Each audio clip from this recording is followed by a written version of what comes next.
Mais putain, pour moi c'est un manque de respect, ça m'a fait mal. J'avais envie de prendre un avion, de quitter ce pays, de dégoupiller une grenade et de balancer, de dire allez voilà, fuck, allez tous vous faire foutre. Donc en fait, malheureusement, tu sais, il faut toujours observer son environnement. Et l'environnement, il est que les gens ont besoin, ils veulent du sang, de la chic et du molar. Ouais. Si tu leur donnes du sang, de la chic et du molar, ils sont contents.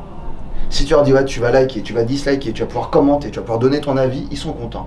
Mais il faut que ce soit des petits trucs très courts. Moi j'avoue, les réels, ça me... Là, Instagram a basculé. Si tu veux être dans le flow du truc, si tu veux être dans les algorithmes, il faut faire du réel.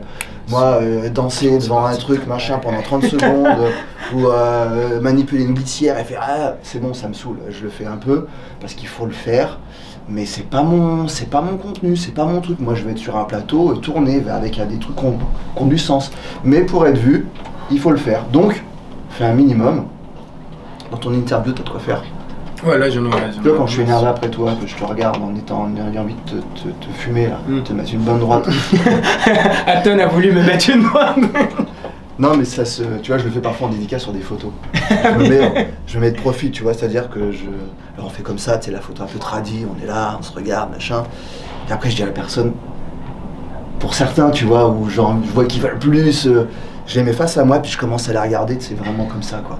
Et là, on se met face à face. Et je la regarde, mais je la regarde vraiment avec l'envie de les bouffer. Et là, elles sont là, elles regardent. Et on vit un moment, tu vois. Ça, c'est de l'image. Cette image-là, elle marche. Voilà, je sais qu'ils ont la photo qui va marcher sur leur Insta, qui va faire que... Voilà, et c'est ça, on fait... Et on va faire la même, du coup. T'es obligé, mais fais-le. Quitte à ce que ça me fasse passer pour Bon, bah, après, choisis bien, mais si tu laisses à peu près une intégralité de ce que j'ai dit, tu comprends pas. Ouais, non, mais alors moi, enfin, comme je dis, moi, j'aime pas trop aller sortir du contexte pour faire le buzz, et c'est d'ailleurs en partie pour ça, je pense que ça marche pas tellement, en fait, pour l'instant, mes vidéos, mais moi, j'ai voulu quand même... J'ai voulu quand même me concentrer sur le fond, en fait, parce que c'est ça qui m'intéresse. C'est lancer ce projet, c'est surtout le. Mais les gens ont besoin de fond. Les gens ont besoin de fond. La preuve, ils achètent des livres. Ils achètent mes livres. C'est sûr, mais quelque part, c'est qu'il y a une recherche pour. Quand tu vois que GIGN Confession d'un Obs fait 100 000, c'est qu'il y a quand même une recherche de fond. Les gens, ils rigolent d'un chat qui pète dans l'eau et qui se casse la gueule d'un canapé. Ça les fait rire, mais ils ont. Ça, c'est de la consommation, du divertissement journalier. Mais à un moment donné, quand tu as le truc qui est accrocheur et le message derrière, ils sont prêts à acheter un livre, à le lire ou à regarder une vidéo qui va même faire 3 heures. Moi, quand je vois sur les podcasts qui font plus de 2 heures le nombre de vues et d'écoutes, bah, je me dis, putain, j'ai bien fait de le faire, quoi. Parce que après, les commentaires, qu'est-ce que tu veux? Le mec, il aime pas, il dit, ouais, c'est nul. Ouais, c'est nul, écoute, ok. Moi, en tout cas, j'ai partagé un truc. Tu sais, dans la bibliothèque municipale, tous les livres ne me plaisent pas. Bien sûr, ouais. Tous les livres n'ont pas été écrits pour moi. Donc, quand je rentre sur Internet ou sur Netflix, tout n'a pas été fait pour moi. Faut arrêter de croire que dans les commentaires ou dans les dislikes, que ton avis... Moi, si je vais dire, ouais, Victor Hugo, Les Misérables... Voilà. Non, mais... ouais, Proust...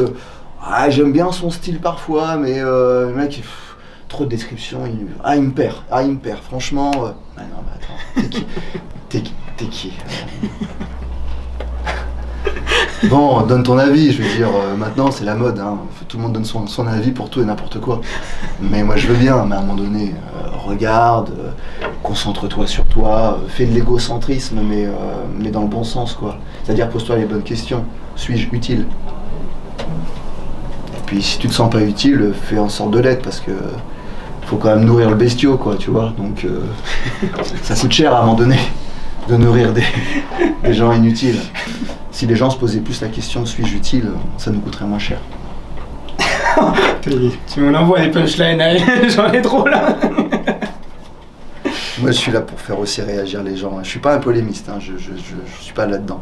Il y en a qui font très bien leur taf dans les polémistes. Hein. Il y en a même qui se présentent au président. Mais voyons. Donc c'est que ça peut faire le taf, hein, quelque part. Hein, mais non, il faut faire réagir les gens. Donc les polémistes, de toute façon, il y en a toujours eu. J'aimais beaucoup des proches. J'ai développé l'idée qu'on pouvait rire de tout, mais pas forcément avec tout le monde. Ah, des proches, je Coluche. Je suis venu vous dire solennellement, pour le cas il y en a qui ne sauraient pas, que je suis officiellement candidat à la présidence de la République. Si on regarde leur sketch, ce qui disaient les one-man show de des proches, on est complètement dans l'actualité. C'est hyper intéressant. Ils sont vachement décriés aujourd'hui Enfin, tu vois, tu prends un Gaspard Proust. Moi, j'aime beaucoup Gaspard Proust. Ils ont écrit Gaspard Proust, le cynisme à l'état brut, le nouveau des proches. Lui, on ne voit pas. Mais non, on ne voit pas, mais on ne le verra pas. Mais on ne le verra pas parce qu'il n'y a pas de liberté d'expression. C'est du fake. La liberté d'expression, en France, c'est du fake. Il y a un politiquement correct, il y a une limite droite, une limite gauche. Si tu sors de là, alors non pas que les gens ne vont pas être d'accord avec toi, mais il ne faut pas le dire. Ça ne va pas se dire. Ça va même pas trop se penser. Alors fuck. Fuck, je pense encore ce que je veux. Je dis ce que je veux à qui, devant l'auditoire que je veux. Là, on est sur YouTube. Si j'ai envie, c'est l'avantage à YouTube de dire ce qu'on a envie de dire, quoi. Donc, je dis ce que je veux. Si j'ai envie de dire qu'au cinéma, personne ne m'a aidé, mais que j'ai tourné avec des super noms, voilà. Et que je suis super content de ce que j'ai déjà eu, mais que je suis insatisfait par rapport à ce que je veux. Que tu veux encore, ouais. Voilà. Mais c'est moi. Et puis ceux qui n'ont pas, ben ils ont qu'à se bouger, se sortir le doigt du cul, voilà, et puis c'est tout. Enfin, je veux dire, la vie, c'est pas... Rien n'est dû. Rien n'est dû à qui que ce soit. Et c'est pas parce que j'ai fait 15 années au GIGN et 20 ans d'armée qu'on me doit une place au cinéma. Par contre, on me doit, autant que quiconque, le respect. Et lire sur un commentaire, ouais, machin, fuck la police, ou Aton, sur le GIGN, j'en sais rien, ça me vient même pas, il y en a tellement. Non, quoi. Là, ouais. Voilà. Là, on gifle. Ah oui, j'ai vu que tu les maîtrisais pas mal. Avec Greg Remat, ton ami quelque J'ai les codes pétés, mais sinon ça va. Ouais. Non, et t'as vu, je réponds pas hein, à toutes les attaques qu'on peut me faire, parce qu'en fait, à un moment donné, j'ai compris qu'il fallait être au-dessus de la mêlée. Ça t'a touché au début, quand même? Bien sûr, ça m'a touché, mais qui va dire que ça touche pas? Moi, ça m'a touché. Ça m'a touché même, et là, je vais leur faire plaisir aux haters, ça m'a touché même à un moment donné profondément. J'ai posé un genou au sol.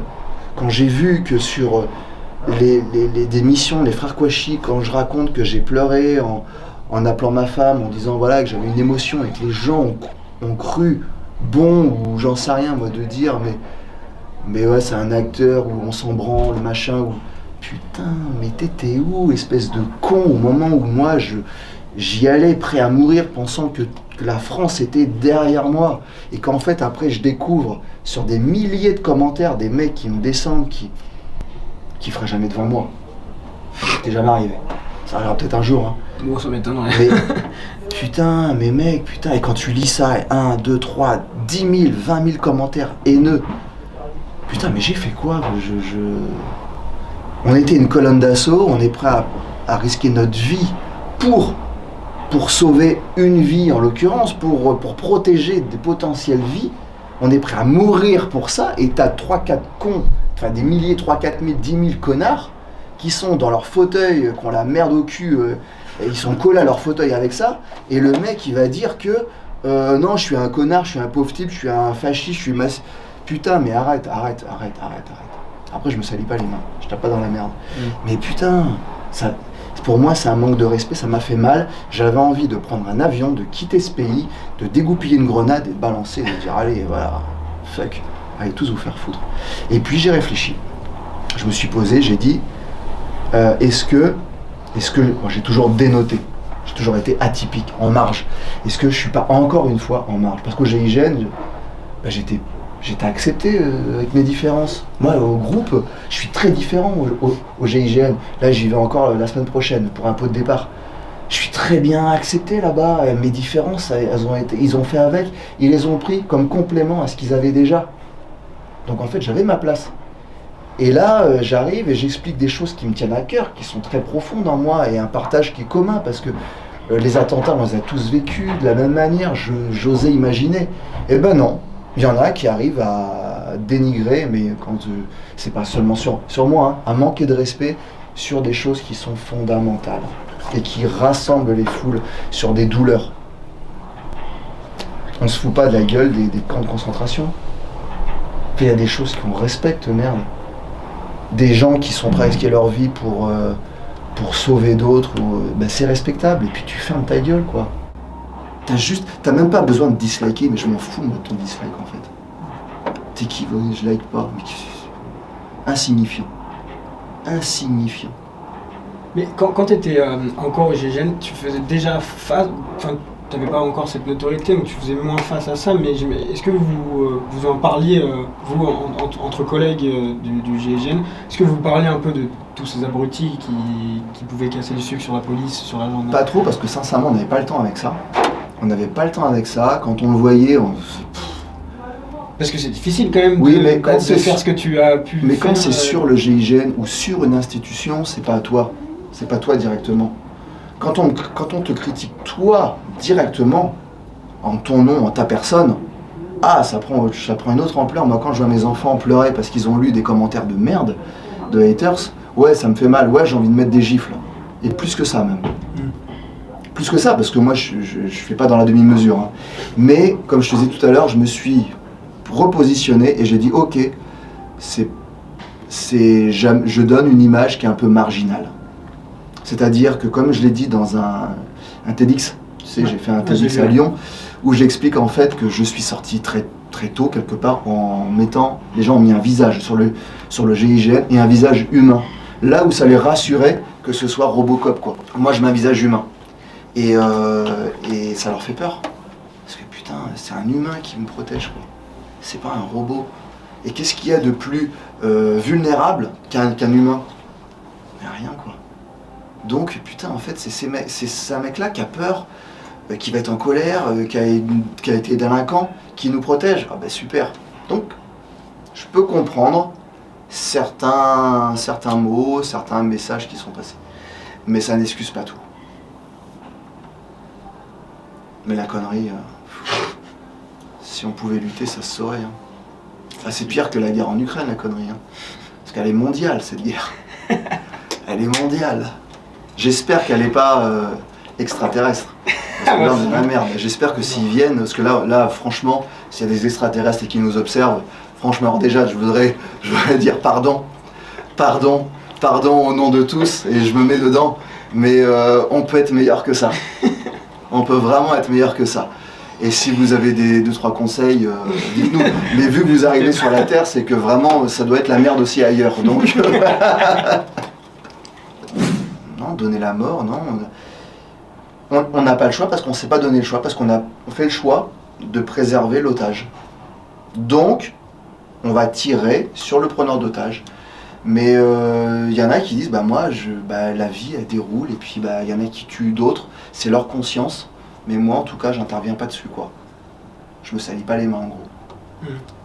Moi, j'ai décidé que, ok, pour le bien d'une collectivité, je vais être amené à tuer du terroriste ou à tuer un grand criminel ou un preneur d'otage qui s'apprête à égorger quelqu'un. Je fais le choix, mais c'est pas un choix qui est facile. Et puis, quand je dis, on a toujours le choix. Je peux dire, non, moi, je le fais pas. Ça veut pas dire que je ne respecte pas la vie, je respecte la vie du faible, enfin de la victime. Et puis celui qui a fait le choix de lui ôter la vie, pour moi, en tant que non seulement on met toute la loi, la justice de côté, le cadre légal, j'estime que tuer quelqu'un c'est pas bien, c'est un crime. Même au plus profond de moi, c'est quelque chose de très négatif, donc je vais te stopper. Et si pour te stopper, je dois te tuer, je le fais. Mais en le faisant, je renie une partie de moi-même. Et c'est là où c'est dur. C'est de renier une partie de soi pour la collectivité. C'est pour ça que quand un hater va dire une connerie là-dessus, sur ce truc-là, j'ai envie de lui mettre mon poing dans la gueule. Là par contre, je renie aucune partie de moi quand je lui mets une droite. Mais par contre, ôter la vie, c'est pas dans mes convictions personnelles. Pour moi, On ne doit pas tuer, tu ne tueras point. D'ailleurs, Dieu aurait dû faire des suggestions plutôt que des commandements parce qu'il n'est pas très écouté, je trouve. C'est pas faux. Il manque d'autorité sur ce coup-là. T'étais religieux, toi? Alors, c'est intéressant parce que j'étais pas du tout. Mais pas du tout dans la religion. Je le suis pas plus parce que je n'adhère à aucune religion, parce que quand j'ai pas été éduqué spirituellement parlant. J'ai pas été au catéchisme, je suis ni musulman ni chrétien, plus chrétien on va dire de racines parce que la France a une histoire chrétienne, donc je m'y assimile. Mais pour moi, les religions ont amené des mauvaises choses. Je vais pas dire autant de bon que de mauvaises choses parce qu'en fait elles ont tout lieu d'exister parce que les gens ont besoin de croire en quelque chose, et moi le premier. Mais par contre, je crois en une puissance. Je suis convaincu aujourd'hui, avec tout ce qui s'est passé, à machin, qu'à un moment donné, je ne l'ai pas fait tout seul. J'ai eu une aide divine, j'en sais rien, quelque chose qui dépasse ce qu'on est, notre environnement là. Parfois, je me dis que les personnes qui sont décédées dans ma vie, j'arrive à entendre des conseils, des choses, et pourtant je suis pas schizo, hein. Je suis pas schizophrène. J'en ai parlé, on m'a dit non, visiblement non. Je suis sourd en plus, mais je les entends pas trop, mais j'ai des voix parfois intérieures comme ça qui me guident sur certains choix, certaines choses à faire. Et bien, on me guide bien. C'est pour ça que l'aspect financier, quand je reviens là-dessus, tu vois, par rapport aux choix qui me sont guidés, qui sont faits, d'ailleurs j'ai un tatouage ici où j'ai deux visages qui parlent à l'autre à l'oreille. Et c'est ça en fait. Je suis bien guidé, donc je fais confiance. Et je suis, je peux pas dire heureux parce qu'heureux t'es heureux, t'es malheureux, t'es machin, c'est un état. C'est comme l'amour, un jour tu l'as, un jour tu l'es plus. Voilà, t'es heureux, un coup t'es heureux, le lendemain tu peux être malheureux, tu sais même pas pourquoi. C'est comme ça. Mais je suis en paix, Ça par contre c'est plus constant. Je suis en paix et parfois j'ai des pics de wouhou, je suis heureux. Mais voilà, c'est ça. Donc je crois en quelque chose qui me donne justement cette énergie aussi et qui me pousse. Cette énergie, je ne l'ai pas tout seul. Le fait de partager, par exemple, autant, de donner autant, je ne suis pas convaincu que ce soit ma vraie nature profonde. Hein. Moi, étant petit, je ne partageais pas plus que ça. Hein. Mes jouets, mes goûters, mes trucs. J'étais même limite égoïste. Hein. Je partageais pas trop. Hein. Par contre, je supportais pas l'injustice. Ça me faisait réagir. Maintenant, j'ai un truc, limite j'ai presque besoin de rien quoi. Mes fringues, j'ai une belle garde-robe qui est faite de t-shirts qu'on m'a offert pour faire la pub de. Alors je peux te dire que certains ils sont mis dans une pile, c'est terminé, c'est les t-shirts interdits. Parce que je fais pas la pub de certains, je refuse, qui ont essayé de me la mettre à l'envers, pour être poli. Voilà, mais j'ai pas. D'ailleurs, si on regarde bien, on verra souvent que j'ai souvent la même veste, que j'ai souvent les mêmes fringues. Et que ce pull, pour le coup, il revient souvent. Hein. Ce pull, ouais, il revient de temps en temps. Ben là, en fait, j'ai été équipé. Alors, c'est bien que je fasse des collabs, hein, ça m'habille. Non, mais je suis pas là pour faire pleurer les gens, mais c'est qu'en fait, l'aspect matériel, pour moi, a perdu de sa valeur par rapport à quand j'étais petit. Quand j'étais petit, il fallait posséder. Là, maintenant, en fait, je possède tellement. L'échange que je peux avoir, l'interaction que je peux avoir avec ma communauté, avec le public, me nourrit tellement. Et c'est pas. Et ce que je peux dire, il y en a qui vont dire sortez les violons, mais putain, c'est tellement sincère qu'en fait, ça me va, quoi, tu vois, ça me. Et je suis pas Jésus à marcher avec des tongs, claquettes chaussettes, chaussettes en plus. Mais non, c'est que j'ai envie, comme tous, d'être bien fringué. J'aime les belles choses, mais les belles choses ont un prix et parfois je suis pas forcément prêt à mettre ce prix. Parce que j'ai d'autres priorités. Et mes priorités en ce moment sont plus sur les relations que je vais avoir et grandir avec ça. Et on croit que je donne beaucoup, c'est vrai. Mon entourage me le dit, trop parfois, mais je prends beaucoup aussi. Et je pense que ça se voit que je suis pas frustré, quoi.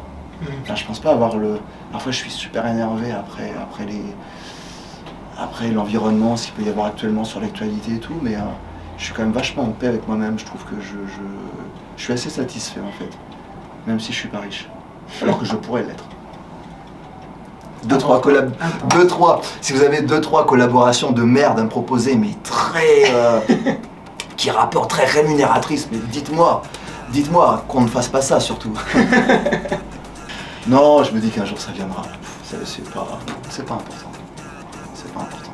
En plus, j'ai 2 iPhones. Ça va. Si c'est pas un signe de richesse, ça. Ça, attention. Salut l'équipage, j'espère que ça vous a plu. Si c'est le cas, mettez un like, un commentaire, partagez la vidéo pour qu'on soit un peu mieux référencé. On se voit bientôt pour une nouvelle vidéo. Alors, cap ou pas cap?